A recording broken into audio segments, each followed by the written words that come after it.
ಸ್ನೇಹಿತರೆ, ವಿಜಯ ಕರ್ನಾಟಕ ಪಾಡ್ಕಾಸ್ಟ್ಗೆ ಸ್ವಾಗತ. ನಾನು ನಿಮ್ಮ ಹರಿಪ್ರಕಾಶ್ ಕೋಣೆಮನೆ. ಬಿಜೆಪಿ ಸರ್ಕಾರದ ಬಹುಮುಖ್ಯ ಕಾರ್ಯಸೂಚಿಯಾಗಿದ್ದ ಗೋಹತ್ಯೆ ತಡೆ ಕಾಯ್ದೆ ಪ್ರಸ್ತಾಪವನ್ನು ವಿಧಾನಸಭೆಯಲ್ಲಿ ಹಠಾತ್ತಾಗಿ ಮಂಡಿಸಿ ಪಾಸ್ ಮಾಡಿಕೊಂಡ ಕಾರಣ ಹಿನ್ನಡೆ ಅನುಭವಿಸಿದ್ದಂತಹ ಕಾಂಗ್ರೆಸ್ ಪಕ್ಷ ವಿಧಾನ ಪರಿಷತ್ನಲ್ಲಿ ಅದನ್ನು ತಡೆದು ಮುಯಿ ತೀರಿಸಿಕೊಂಡಿದೆ. ಪರಿಷತ್ನಲ್ಲಿ ಮಸೂದೆಯನ್ನು ಚರ್ಚೆಗೆ ಕೈಗೆತ್ತಿಕೊಂಡು ಪಾಸ್ ಮಾಡಲು ಅನುವು ಮಾಡಿಕೊಡದೆ ಕಲಾಪವನ್ನು ಅನಿರ್ದಿಷ್ಟಾವಧಿಗೆ ಮುಂದೂಡಿದ ಸಭಾಪತಿ ವಿರುದ್ಧ ಬಿಜೆಪಿ ರಾಜ್ಯಪಾಲರಿಗೆ ದೂರು ನೀಡಿದೆ. ಈ ನಡುವೆ ಬಿಜೆಪಿ ಸಂಘ ಪರಿವಾರದ ಕಾರ್ಯಕರ್ತರು ರಾಜ್ಯಾದ್ಯಂತ ಗೋಪೂಜೆ ವಿಜಯೋತ್ಸವ ಆಚರಣೆ ಶುರು ಮಾಡಿಕೊಂಡಿದ್ದರೆ ವಿಪಕ್ಷಗಳು ಪ್ರತಿಭಟನೆ ನಡೆಸಿವೆ. ಒಟ್ಟಿನಲ್ಲಿ ಗ್ರಾಮ ಪಂಚಾಯಿತಿ ಚುನಾವಣೆಯ ಹೊಸ್ತಿಲಲ್ಲಿ ಗೋಹತ್ಯೆ ತಡೆ ಕಾಯ್ದೆ ಪ್ರಸ್ತಾಪ ರಾಜ್ಯ ರಾಜಕಾರಣವನ್ನು ಮತ್ತೊಮ್ಮೆ ಹಿಂದುತ್ವದ ಮುಖ್ಯ ಭೂಮಿಕೆಗೆ ತಂದು ನಿಲ್ಲಿಸಿದಂತಾಗಿದೆ. ಪಶ್ಚಿಮ ಘಟ್ಟ ಪ್ರದೇಶದ ನಿವಾಸಿಗಳ ನಿದ್ದೆಗೆಡಿಸಿರುವಂತಹ ಕಸ್ತೂರಿ ರಂಗನ್ ವರದಿ ಕುರಿತು ವಿಧಾನಸಭೆಯಲ್ಲಿ ನಿನ್ನೆ ವಿಸ್ತೃತ ಚರ್ಚೆ ನಡೆಯಿತು. ವರದಿ ಜಾರಿಯಾದರೆ 4-6 ಜಿಲ್ಲೆಗಳಲ್ಲಿ ರಕ್ತಪಾತವಾಗುತ್ತೆ ಎಂಬುದು ಆ ಭಾಗದ ಬಹುತೇಕ ಶಾಸಕರ ಅಭಿಪ್ರಾಯ ಆಗಿತ್ತು. ಚರ್ಚೆಗೆ ಉತ್ತರಿಸಿದ ಸರ್ಕಾರ ಈಗಿನ ಸ್ಥಿತಿಯಲ್ಲಿ ವರದಿ ಜಾರಿಗೆ ಮುಂದಾಗಬಾರದು ಎಂಬುದಾಗಿ ಕೇಂದ್ರ ಸರ್ಕಾರಕ್ಕೆ ಸ್ಪಷ್ಟವಾಗಿ ಪತ್ರ ಬರೆದಿರೋದನ್ನು ಸದನಕ್ಕೆ ತಿಳಿಸಿತು.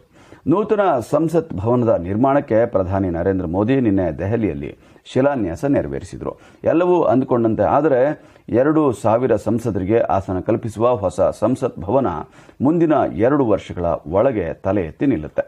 ಈಗ ಎಲ್ಲರ ದೃಷ್ಟಿಯ ಕೇಂದ್ರ ಸಹಜವಾಗಿ ಪಶ್ಚಿಮ ಬಂಗಾಳದಲ್ಲಿ ಮುಂದಿನ ವರ್ಷಾರಂಭದಲ್ಲಿ ನಡೆಯಲಿರುವಂತಹ ವಿಧಾನಸಭಾ ಚುನಾವಣೆ ಮೇಲೆ ನೆಟ್ಟಿದೆ. ಅದಕ್ಕೆ ಕಾರಣ ಬೇರೆಲ್ಲ ರಾಜ್ಯಗಳಲ್ಲಿ ವಿಜಯ ಯಾತ್ರೆ ನಡೆಸಿರುವಂತಹ ಬಿಜೆಪಿ ದೀದಿ ನಾಡಲ್ಲಿ ಏನು ಮಾಡುತ್ತೆ ಎಂಬುದು ಒಂದು ಕಡೆ ಆದರೆ, ಕಳೆದ 1 ವರ್ಷದ ಹಿಂದಿನಿಂದಲೇ ಮಮತಾ ಪರ ಚುನಾವಣಾ ಸಿದ್ಧತೆಯಲ್ಲಿ ಮುಳುಗಿರುವಂತಹ ಚುನಾವಣಾ ತಂತ್ರಗಾರ ಪ್ರಶಾಂತ್ ಕಿಶೋರ್ ಬಂಗಾಳದಲ್ಲೂ ತಮ್ಮ ಕೈಚಳಕ ತೋರ್ತಾರಾ ಎಂಬುದು ಮತ್ತೊಂದು ಕಡೆ.